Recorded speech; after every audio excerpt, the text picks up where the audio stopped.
जय श्रीमन नारायण, जय श्री कृष्णा।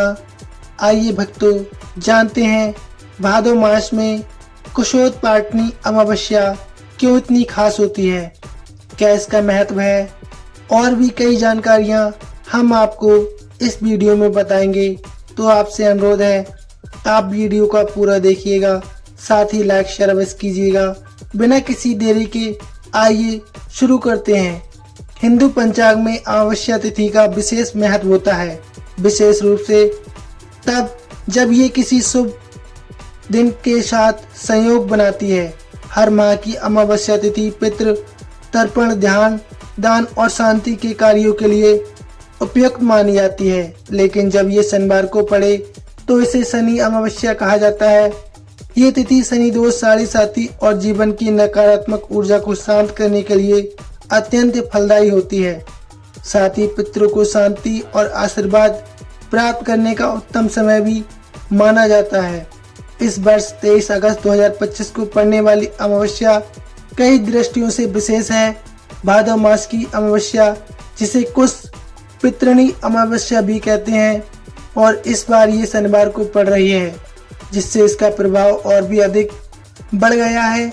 इस विशेष संयोग के कारण ये दिन पितृदोष निवारण, शनि कृपा प्राप्ति और जीवन में सुख शांति की कामना करने वालों के लिए एक बड़ा अवसर बन गया है।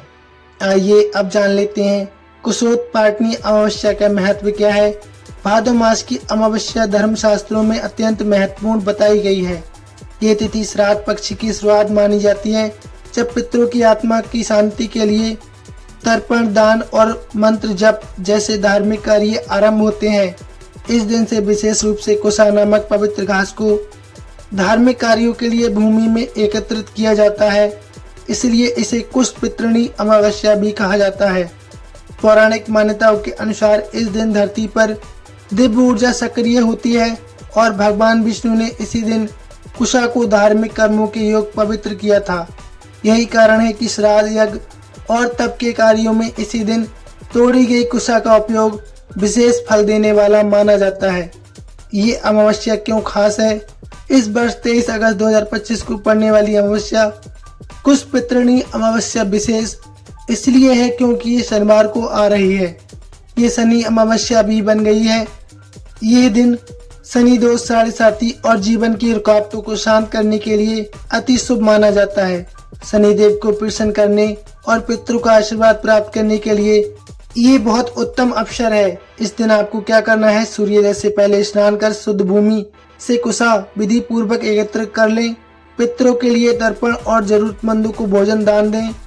शनिदेव को तिल के तेल से अभिषेक करें। पीपल के वृक्ष की पूजा करें। ओम सम शनिश्चराय नमः मंत्र का जाप करें। काले तिल, काली वस्तुएं और तेल का दान करें, जिससे शनि की कृपा आपको प्राप्त हो। साथ ही सच्ची श्रद्धा और सच्ची भावना के साथ एकाग्र मन होकर पितरों का आशीर्वाद प्राप्त करने के लिए पितरों से प्रार्थना करें। शनिदेव से भी प्रार्थना करें कि हमारे समस्त पापों को नाश करें। हमसे कोई भूल से भी अगर गलती हो गई उसे क्षमा अवश्य करें। हे शनिदेव, हे पितृदेव, हमारे भूल को नादानी के रूप में आप क्षमा अवश्य करें। आप हमारा कल्याण करें, आप हमारा कल्याण करें। धन्यवाद।